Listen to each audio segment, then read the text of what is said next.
What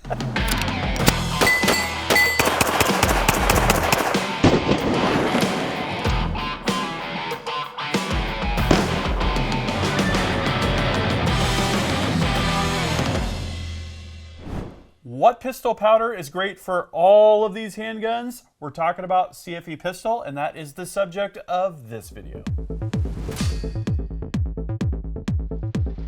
Gavin here from UltimateReloader.com. I'm back with Guy Miner. Thank you for joining us, Guy. You bet. Always fun, especially with all these cool handguns and handgun loads. Oh, yeah. And today we're going to talk about one of the powders I use on a very regular basis, CFE Pistol. What is CFE Pistol? It is a double base spherical powder that has that copper fouling eraser built into it. We just talked about CFE 223. Right. And this is the version for handgun cartridges. That's right. And if you really look closely on Ultimate Reloader, here on YouTube and on the website, you'll also see CFE-BLK, which is a great 300 blackout powder. But this is a pistol powder. You're going to see it in the 1 pound canisters and the 8 pound canisters. And again, if you look at Ultimate Reloader on YouTube and on the website, you're going to see quite a few stories featuring this powder. I've got a few highlights here. We've done a ton of 9mm stories. We've done 45 ACP. You can see the Dillon Square DLB here. We've done some cartridge highlights like the Barry's Plated Bullets 147 grain magic load that works in a variety of different pistols that I like to shoot and is subsonic, works great out of a suppressor. We've got what I would consider specialty cartridges like a bottleneck pistol cartridge, the 357 SIG. Yeah. That's a bunch of fun. You're going to have to try that out. I'd love to. All the way up to the Big Daddy. Oh, it's brutal. We're talking about 500 Smith & Wesson Magnum. If I'm wanting to shoot tame, non-Magnum loads like 350 grain loads that are pleasant to shoot, CFE Pistol is a great powder for that as well. Now, what you're wondering, burn rate.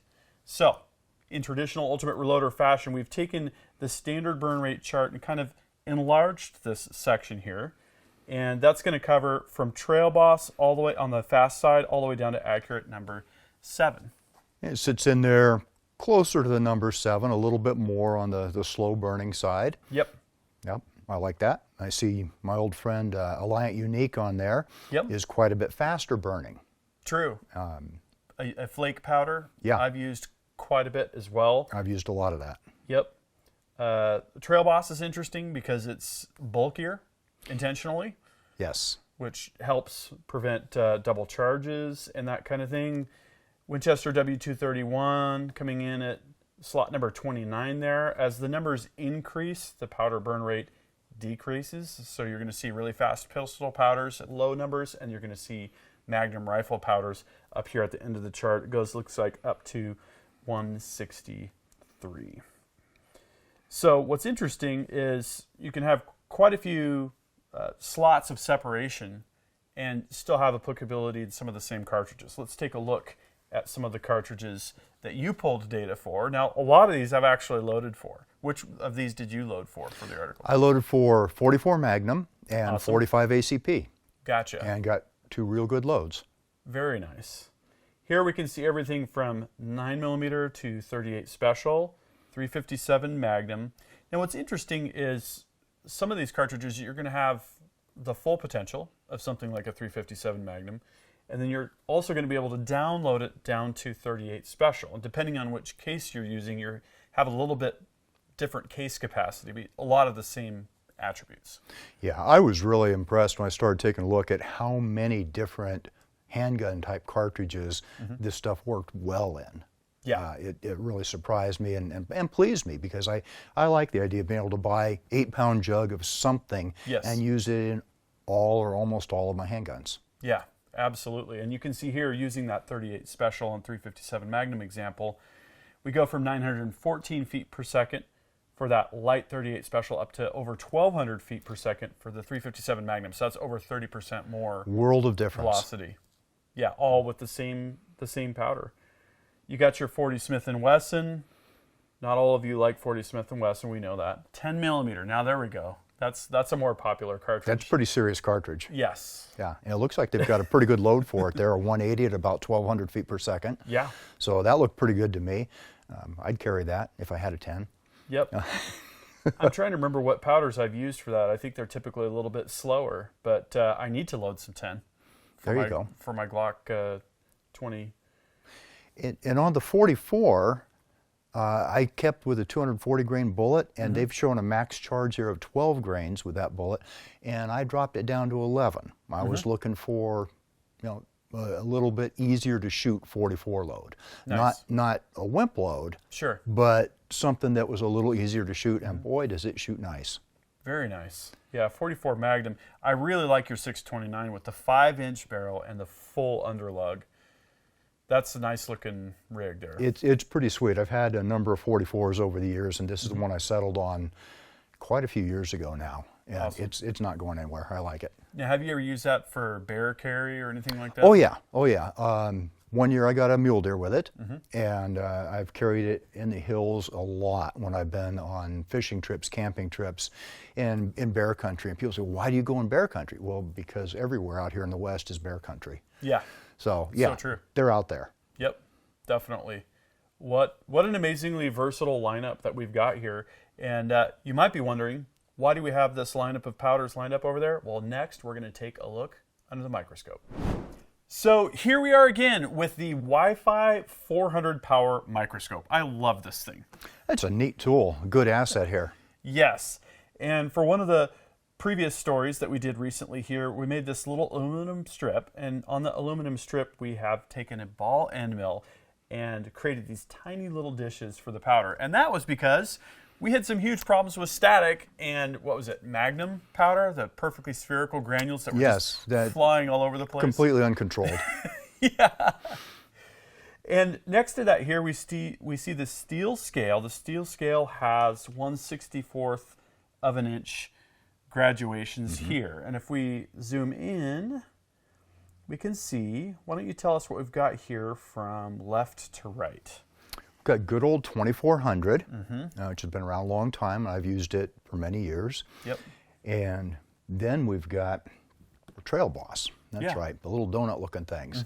That was a new powder to me this year. Yes. And had some impressive results in it that we can get into later on a different cartridge. What's cool here is that you can see very specifically, these look a little bit like Cheerios, but they're flatter, so they kind of look like dehydrated fruit slices or something like that, I guess. They do. I've never seen a powder look like that before. Yeah, and the point is to make them as bulky as possible. Yes. So the scenario could be something like a 45 ACP. Typically, you've got only about half of the airspace inside used up, which means you can very easily double charge. And this powder takes you more into the typical bottleneck rifle territory, where you're using so much of the case capacity that it would be very difficult, if not impossible, to have a drastic overcharge and therefore create this great safety problem. It is. It's a real asset for safety. Yeah. Yes, and then continuing along. Continuing along, HP 38. Yes. And, I believe that's a flattened ball or flattened flake. It looks like it's, yeah, more of a flake. Yeah, it looks like a flake under the microscope, certainly. And it's basically the same thing as W231, which was my old standby non-magnum pistol powder. CFE Pistol has taken that spot. Aha, yeah. I've got some 231 at home. Yeah. And then last, but definitely not least, is we've got the CFE Pistol. And this is my first experience using it, was loading for this article. So it looks like CFE Pistol is more of a flattened ball, and the HP 38 here looks a bit more like a flake. Yeah. I'd agree with that, yeah. Yeah, interesting to see the surface texture characteristics and the colors. What we'll do next is we're going to take this steel scale, we're going to take this static image here, and we're going to get some dimensions. Back to discuss that in just a moment. So again, using essentially a copy of the image of the steel scale, we're able to measure the granules. Now, this is definitely not an apples to apples comparison because, again, we've got an extruded powder, we've got a donut-shaped powder, we've got a flake, and then we've got a flattened ball. But what we were able to determine was Alliant 2400, about 16 thousandths of an inch length. That's really small, actually. It is. It's an extruded powder, but it is I'm not sure I've seen a smaller extruded powder. Yeah, we're going to have to do some more comparisons under the microscope. Trail Boss, very large diameter rings, about 36 thousandths of an inch. HP 38 had 23 thousandth diameter flattened balls or flakes, if you want to think of it that way. And CFE Pistol, basically the same diameter flattened ball compared to the length of those extruded granules for Alliant 2400. Interesting. Yeah. Kind of a lot of diversity here in one picture.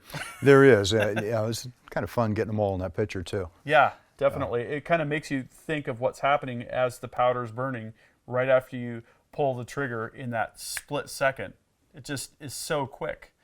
It is. And I've explained to people that powder burns. That it doesn't just go bang, it burns. And they look at me like I'm crazy. And I say, well, it burns very quickly. Self-contained burning. Doesn't need outside oxygen either, which is No. pretty interesting. So at the end of the day, let's talk about some positive attributes, some limitations, and then really what it's for. What do you see as kind of the positive attributes here? Things that I really liked about it was, one is it flows so easily through the powder measure. Especially on a progressive, you're going to love that. Yeah, that was really nice. I was just throwing those charges manually, and I checked about every 10th one, and it was just spot on all the time. So I was very, very happy with that. And I liked the fact that I could load the 45 up to pretty much its max specs, and I could take the 44 and load it down a little bit less than max and make a more comfortable gun to shoot. Yeah, definitely. If you want the most velocity out of a Magnum, you're going to probably want to go to something else. H110. That was my first Alliant suggestion. 2400. Yeah. One of those. Yep. I've got some H110 at home, and it's a fire breather. Now, what you have to be careful about with H110 is to not go below 90% or 85%, somewhere in there, because then it doesn't really want to burn. It's kind of an all or nothing powder. It's funny, the Hodgdon's guidance on that is you've got this little tiny minimum and maximum spread in there, and you don't have a lot of leeway. Yeah. They want to keep you in that nice tight window on that powder. Absolutely. Yep. And the versatility, I think, would be another pro here. Just the spectrum of different cartridges that we've seen, and then that data that you pulled as well. I'm going to try some in my 38s and my 357s. I think that's going to work out real well, actually. Yeah, totally love it. Okay, on the limitations side, if you do have a cartridge like the 357 Magnum that has a lot of airspace, a lot of case capacity, excessive case capacity in most cases, you can definitely overcharge. That is really where a powder like Trail Boss is mucho awesome. Trail Boss designed to keep you from double charging. Exactly. When I was taking a look at this, it's like a lot of other of these faster, more compact powders. And in the 45 ACP case, there was a lot of room, and even more, of course, in the 44 mag. It would be easy to double charge one if you aren't paying attention. Yeah. So as reloaders, be careful. Yep. So what is it for? Well, this is a great non-Magnum pistol powder, and specifically where you've got copper is where it's going to shine the most because of that copper fouling eraser. So if you're doing hard cast lead, is it going to work? Absolutely. Are you going to get the full benefit of the copper fouling eraser? Obviously not. but if you're shooting a lot of jacketed bullets, then that's going to help reduce the fouling. Yeah, should work out really well. I'm thinking for some of the speed steel guys and all that that are shooting plated or copper jacketed bullets, and they'll shoot 300 in one match. Yeah, they're going to have nice clean barrels afterwards. So you're thinking 38 and 357 would be next steps for you to I think actually so. use it? Okay. Yeah. I'm thinking, I was looking at that 357 SIG thinking I got to get that back out because I haven't shot that in a while, and that's fun to load for, fun to shoot. I've got a Lone Wolf drop-in barrel for my Glock 20. Sweet. So I can go from 10 to 40 to 357 SIG, all with just a drop-in barrel swap. It's pretty fun. That's kind of amazing. But none of them are threaded. But I typically shoot pistols that are inherently subsonic for suppressed applications, so it hasn't really bothered me that much, I guess. Yeah. Yeah. I'm awful glad I got a chance to work with this powder. Yeah. I learned a lot. Yeah, that was fun to share something we've both worked with. Now, the question for you all is, I guess it's a two-part question. First, what have you used CFE Pistol for? What cartridge What handgun are you shooting it with? What press are you loading it on? And then second, either if you haven't loaded it or if you have additional ideas, what are you going to do next with CFE Pistol? Please drop a comment and we'll start a discussion. Thanks again for joining us, Guy. Absolutely. That concludes this video, and that means it's time to wrap it up. I hope you liked this video. If you did, please give it a big thumbs up. Also, make your voice heard. If you have something to say, please drop a comment. Make sure you're subscribed with notifications because you're not going to want to miss the awesome content that is coming up. And finally, flex your reloading pride. You could look great in one of these t-shirts. We've got multiple designs at the Ultimate Reloader store. I'll see you later because I'm off to go shooting.